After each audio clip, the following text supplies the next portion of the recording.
What is up, everyone? It is Diecastbuffet here again. Guys, we have a 2004 Kasey Kahne Busch Series Dodge Intrepid. Yes, a Busch Series car. This is going to be really fun. It's the Great Clips paint scheme. Let's go ahead and check it out. All right, fellas, here we go. This is the Winter Circle packaging design for the year 2004. So it's a different design than 2003 and 2 and 1. They kind of went for a new rebranding, which I think was pretty good timing because at the time, the Cup Series had a brand new title sponsor, so felt like that was kind of a good transition period. So this is a Busch Series car that Kasey Kahne drove in 2004. A lot of people remember his Shark Tail car. That was a pretty cool piece. They had a Great Clips alternate with that, but this is the normal Great Clips car, and it's a beautiful piece.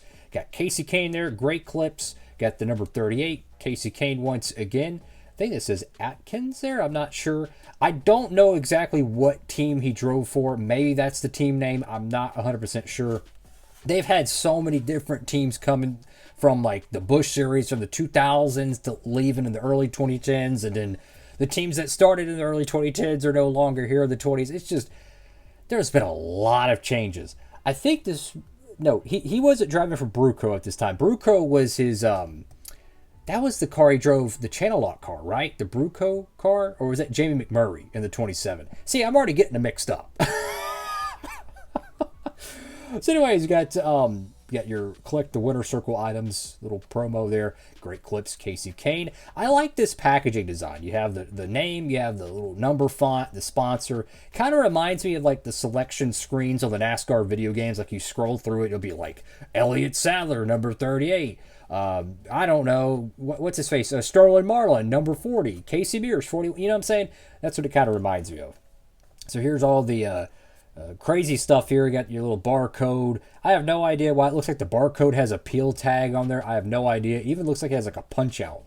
I don't know what they're doing there. So this thing has seen much better days, and I've said this in many of my videos. I don't try to open up cars that are not overproduced. This one's overproduced, right? And it's also completely roached. This thing looks like it's been stepped on, maybe a little water damage. I don't know, but it's clearly not something you would probably put on your shelf. If you could avoid it. So we're going to go ahead and open this up, and I will be right back. All right, fellas, here we go. Brand new out of the package, and what an incredible looking paint scheme. You know, a simple gloss black Dodge Intrepid with a red flame pattern on the side, and you can see that silver outlining to the flames. Absolutely amazing looking livery here in the studio. Let's go to the hood of the diecast here. Got Great Clips once again on the hood. That was a very popular sponsor for Kasey Kahne throughout the mid-2000s. He ran so many different Busch races with them. You got, what is that, Atkins or something there. Got Dodge. Go to the front end of the car. It almost looks like the front end of the car doesn't even have like a grill design. The paint is kind of, I don't know, it's like the paint is thick enough that it doesn't really make the grill marking stick out, but you can see that there with the sunlight or room light.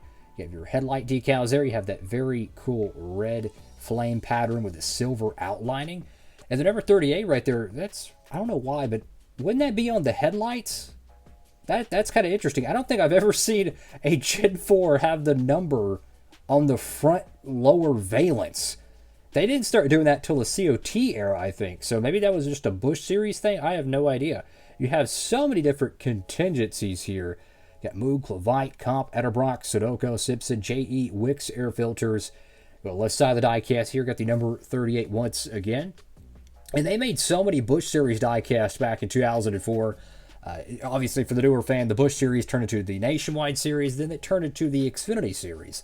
And it's going to turn to whatever the Biff sponsors the Xfinity Series next. But they had so many amazing paint schemes back then.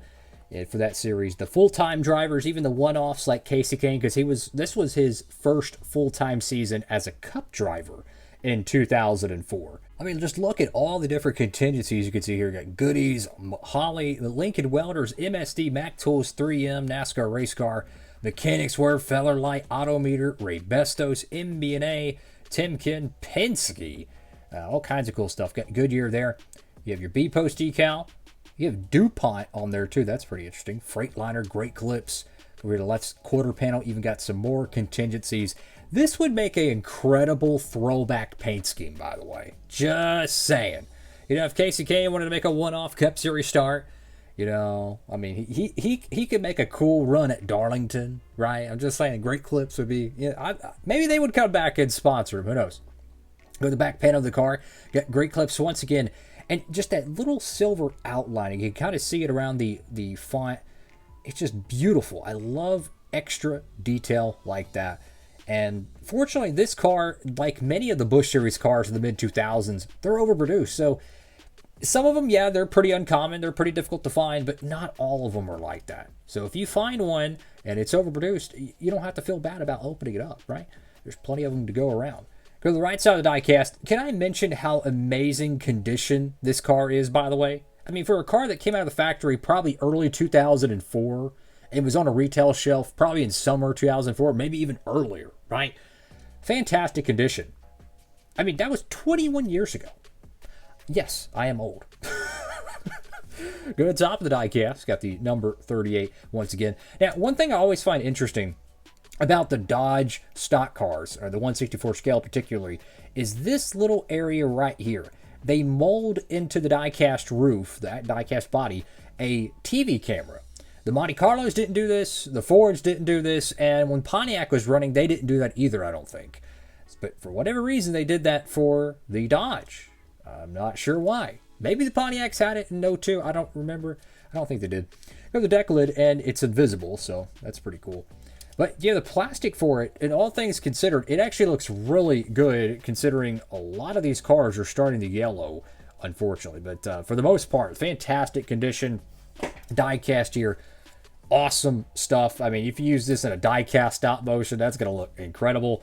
And you have a magnet hood. It's not a magnet hood, but you could easily make it one. You have the Kasey Kahne signature. You got great clips, and this is a really good look at that silver detailing to it. Just beautiful stuff. They even did the hood pins on the car. Just awesome stuff. I mean, I love that. That is really cool. Now you can see how the white lettering on the car is significantly brighter than the hood. That's probably because this is plastic, right? It's probably not as, the opacity is probably not as bright, but it's probably a little bit of yellowing as well, which, I mean, it's plastic, it's going to happen. Here's the rear panel of it. But, I mean, like, literally, you could put this in anywhere. You could make a cool diorama with it. It's just so cool how we used to get that every single diecast purchase. Many of them would have magnets already pre-installed. Like the schedule cars from, like, 2007, they would have magnets pre-installed to it, so you could literally just display it on your toolbox, your refrigerator, whatever you want. I wanted to show this real quick in the video, but it's really cool to me how, like, back in the Busch Series days, the Busch car would literally be the same as the Cup car. This is Kasey Kahne's Cup car. It's actually the Rookie of the Year edition. This packaging, yeah, it's seen better days too.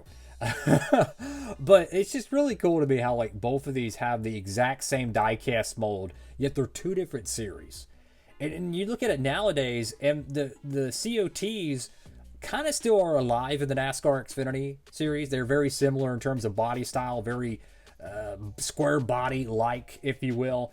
And then you look at the Cup cars, and they're pretty much a sports car. It's fascinating how fast the sport has changed and how much the sport has changed. But this car is amazing, man. Them red wheels, Dodge Intrepid body style, just absolutely amazing.